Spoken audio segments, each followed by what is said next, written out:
Bonjour, bienvenue pour une nouvelle vidéo. Cette fois-ci pour vous présenter une figure de la collection Street Fighter, la numéro 37 de chez Altaïa. Voilà, avec cette semaine le personnage de Charlie. Voilà, collection qui sort toutes les 2 semaines chez votre marchand de journaux pour la somme de 11,99 €. Voilà, ça reste quand même assez régulier, hein. On en est déjà à la numéro 37. En principe, ils sont censés sortir 60 volumes, donc ça va vite. Là, j'ai même appris assez récemment, visiblement sur le site de chez Altaïa, qu'ils préconisaient, enfin, ils prévoyaient de lancer en numéro 39 le DJ. Voilà, le fameux combattant de Super Street Fighter 2 qui me manquait, celui que j'attendais depuis le départ, tout en sachant qu'ils ont sorti, je crois, si je dis pas de bêtises, le Chiang vers le 17, et qu'on avait la plupart de ces persos, et puis ils attendent quand même le 39, c'est-à-dire 20 épisodes plus tard pour nous faire celui-là. Voilà, donc ça me dérange pas, entre temps j'ai pris d'autres personnages. Donc là on a le personnage de Charlie, personnage que je connais car j'ai déjà joué avec lui. Pour moi c'est l'air d'une copie de Guile en fait. C'est une copie de Guile. Et là je vois qu'il reste quand même assez bien réalisé, hein, niveau muscle, niveau tout ça, franchement très intéressant. Donc 11,99 € la collection. Si vous ne l'avez pas chez Pluralist, vous pouvez aller sur le site Altaïa pour voir, pour les commander. Après vous voyez, si vous pouvez les commander à l'unité, par contre je suis pas sûr, sinon vous pouvez vous abonner, après c'est vous qui voyez. Voilà. Donc nous allons l'ouvrir pour voir ce que ça donne. Donc avec cet achat, comme d'habitude, vous avez le petit fascicule, voilà, avec le personnage de Charlie, très intéressant, très beau, très bien fait. Voilà. Donc qui est Charlie? Le soldat de la vengeance, un honorable militaire au destin tragique. Charlie Nash est un éminent soldat des forces aériennes américaines qui affichait un sens de la justice inébranlable. Dans l'armée, il luttait contre la corruption, puis il a lutté contre Shadolo. Et même après sa mort, il est revenu se battre. La mort de qui? Après la sienne? Voilà, il est mort. C'est lui qui est mort ou c'est Shadolo? Non. Puis il a lutté contre Shadolo et même après sa mort, il est revenu se battre. Ok, bon, j'ai pas trop compris. Voilà. Donc je suis là pour la justice, les crimes s'arrêtent là, mais fais de ton mieux, espèce de vermine. Bah, il a encore plus de points communs avec Guile que je le pensais, parce que je crois que c'est Guile qui travaillait pour Interpol. Alors après, je sais que c'était Interpol dans l'animé. Maintenant, je sais pas réellement comment ça se passe au niveau des séries ou au niveau des mangas. Enfin bref. Voilà, dernier sacrifice. Après sa résurrection, Charlie découvre que sa nouvelle vie n'a qu'une durée limitée. Ok, donc c'est bien lui qui décède et qui revient à la vie. Il lui importe peu de mourir une deuxième fois, mais il ne veut pas le faire sans objectif. Durant le combat final contre Monsieur Bison, Charlie se sacrifie en absorbant l'énergie sombre du dictateur. Bison est affaibli et Ryu peut enfin le détruire une bonne fois pour toutes. Ok, donc c'est Nash, Charlie Nash, qui lui permet de vaincre Bison. Peu importe qu'on ait été des alliés, j'ai un objectif et je tuerai si tu te mets sur mon chemin. Ok, donc là ouais on voit Guile avec lui, hein. Moi je trouvais qu'ils étaient quand même assez similaires, hein. Là on voit vraiment ils sont beaucoup ensemble. Donc ouais, j'avais vu beaucoup de similitudes entre ces deux personnages. Charlie mentionné pour la première fois dans l'un des moments finaux de Street Fighter 2 de 91. Ok, peut-être dans la fin et tout. Donc drôle de tenue, donc date de naissance inconnue, lieu d'origine États-Unis, 1m86 pour 93 kg. Première apparition dans Street Fighter Alpha de 95. Donc j'avais dû jouer au Street Fighter Alpha parce que je me rappelle très bien de ce personnage. Voilà, la tenue de Charlie et la coiffure de Charlie ne sont que guerre typique d'un militaire. Dans Street Fighter 5, son apparence devient beaucoup plus ténébreuse. Alors on a sa première apparition dans Street Fighter Alpha et dans Ultra Street Fighter 5. Alors là, wow! Ah, le poster il change d'habitude, c'est pas le même. Alors on a quelque chose en couleur, beaucoup plus travaillé, plus beau encore. Déjà je trouve, j'ai l'impression qu'ils ont changé de dessinateur, parce que là d'habitude on a quelque chose de différent.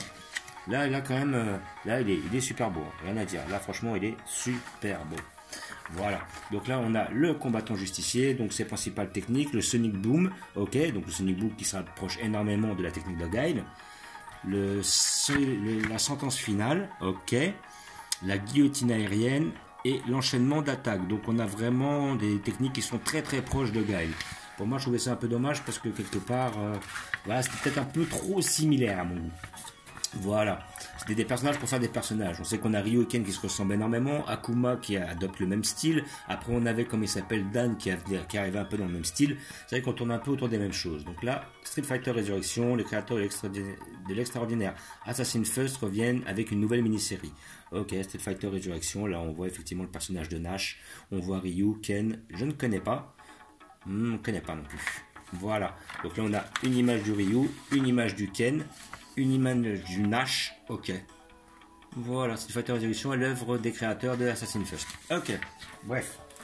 Maintenant, nous allons faire l'ouverture pour voir ce que ça donne, parce que Nash a l'air d'être hyper bien fait. Franchement, il est propre. Moi, il me plaît bien là. Ce personnage, il est vraiment bien fait. En sachant que les figurines ne sont pas onéreuses, elles sont à peine à 11,99 €. Des fois, on a eu quelques défauts, mais dans l'ensemble, ça a des figurines qui sont quand même assez bien réalisées. Là, voilà, vous avez le personnage. Voilà, toc. Donc là, je vais essayer d'avoir un petit zoom dessus. Voilà. Donc franchement, il est très bien fait. Là, ils ont même mis un changement de couleur pour faire un petit peu un effet d'ombre, je suppose, à moins que ce soit les boutons de l'autre côté qui soient inversés. Je vais regarder là, non, il n'y a pas de signe. En tout cas, c'est bien fait. On voit bien sa musculature, sa petite chaîne justement de genre platoon, l'armée et tout ça et tout. Là, après, à côté de ça, on a les muscles des bras qui sont super bien faits. Ah, on voit une belle ligne. Ah, celle-là, elle est bien dommage parce qu'elle vient un peu casser le délire. Dans tous les cas, bon, ah, ça c'est un peu dommage. Mais par contre, les muscles sont bien faits, la coupe est bien faite. Voilà, on reconnaît la mèche à la Nash. La mèche à la... Comment il s'appelle déjà? Moi je l'appelais Nash, je me rappelle. Quand je le prenais. Et ouais, c'est Charlie. Voilà, j'ai du mal avec Charlie. Voilà, donc le bras là aussi est très bien fait. Le petit treillis est pas si mal avec les petites bottes assorties. Franchement, c'est propre. Le petit gilet de sauvetage orange. Voilà. Par contre, là, je vois une belle tache là. Alors, c'est quoi? C'est une tache de peinture et tout? Ah, ça, c'est bien dommage. Alors, je vais voir si après, je peux le gratter, je peux l'enlever ou quoi que ce soit sans abîmer la peinture. Ah, c'est un défaut qui est dommage, ça. Ouais, je pense pas que ce soit fait exprès. Ah, ça, c'est dommage. Alors, est-ce que c'est parce qu'elle a été rayée pendant le voyage ou est-ce que c'est un défaut de peinture? Il y a une autre peinture qui a fui dessus. Aucune idée. En tout cas, le reste bien fait. Là, donc, on va faire un petit... Voilà, là, les abdos sont très bien faits. Voilà. Franchement, voilà. Là, on a la petite coupe de cheveux qui est bien faite. Franchement, elle est belle, elle est propre. Peut-être une petite ligne au niveau des cheveux, là, à peu près ici, là. Ça, c'est un peu dommage. Mais sinon, dans l'ensemble, elle est quand même bien réalisée. Les lunettes sont bien. On voit les petites... c'est des boucles d'oreilles qui... Non, on voit pas. Elle n'a pas de boucles d'oreilles ou on ne les voit pas. Là, la petite montre qui est pas trop mal faite. Franchement, on a un sculpte qui est propre. Une musculature qui est bien faite. Peu de lignes apparentes. Un prix très intéressant. Franchement, là, sur le personnage, ils ont fait fort. Franchement, très intéressant. Voilà, donc figurine que je conseille, figurine à 11,99 € sur le marchand de journaux. Si vous ne l'avez pas, vous pouvez la commander sur internet. Voilà. Vous pouvez la commander sur le site Altaïa. Normalement, ils les font, enfin je crois qu'ils les font en unité. Après, je ne veux pas dire de bêtises. Sinon, après, vous pouvez vous abonner. Sinon, après, ça va être très difficile de l'avoir. Sinon, il y a d'autres organismes qui vous permettent de les avoir à l'unité. Après, bon, moi, je sais qu'avant, j'étais passé par journaux.fr. Malheureusement, journaux.fr, j'ai eu pas mal de problèmes avec eux au niveau des livraisons. À côté de ça, dès qu'il y a un problème, ils ne se posent pas la question, ils ne cherchent pas à rembourser ou quoi que ce soit. Ils n'ont pas le côté commercial qu'on peut trouver chez Amazon ou chez d'autres sites, genre AliExpress, comment ça s'appelle, j'avais été commandé sur qui aussi, il y avait DHgate et tout ça. Dès qu'il y a un souci, ils se prennent pas la tête, ils remboursent, voilà. Et ça c'est intéressant parce qu'ils veulent garder leur clientèle. Par contre chez journaux.fr, ah bah, on peut se brosser, hein. C'est-à-dire qu'ils font des erreurs, mais en plus après ils veulent pas assumer derrière.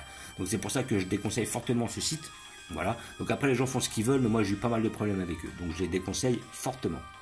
Voilà, donc comme d'habitude je vais vous montrer où je vais la placer car j'ai prévu une place pour le bonhomme. Plus la figurine je la trouve quand même assez lourde. Voilà.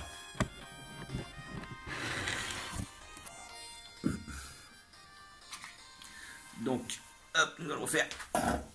Voilà. Donc j'ai décidé de la mettre en contrebas. Parce que pour l'instant, j'ai pas réellement de place où la mettre. Parce qu'après, j'aime bien quand même une certaine symétrie. Et hop, je vais le mettre là, juste là. Juste en dessous, après je vais faire de la place. Hein. Voilà, comme vous pouvez voir, j'ai mis la plupart de mes combattants féminins ici. Vous pouvez voir la Camille, vous pouvez voir le Karine, Elena, Rimbaud, le Blanca, le Tiank, Crimson, tout ça. Vous avez la Chun-Li, la Rose, le Honda, tout est ici. Pas mal de personnages féminins. Et au-dessus, j'ai mis mon personnage de... Comment il s'appelle? Zangief, Dalsim, Fei Long, vous avez Juria, vous avez le Ryu, le Ken aussi pas loin, le Guken, le Bison, le Guile, Akuma, Oni, les Ryu, le Cody, tout est ici. Et il me manque qu'une seule pièce que j'ai attendue, je l'ai commandée, c'est le personnage de Sakura numéro 16 que j'avais pas pris à l'époque et que j'espère que mon buraliste pourra obtenir. Donc je l'attends. Dès que je l'aurai, je ferai une ouverture. Pour l'instant, on attend. Voilà, donc comme d'habitude, je vous remercie d'avoir regardé. Je vous dis à bientôt. N'hésitez pas à vous abonner ou à mettre des pouces. Et je vous dis ciao!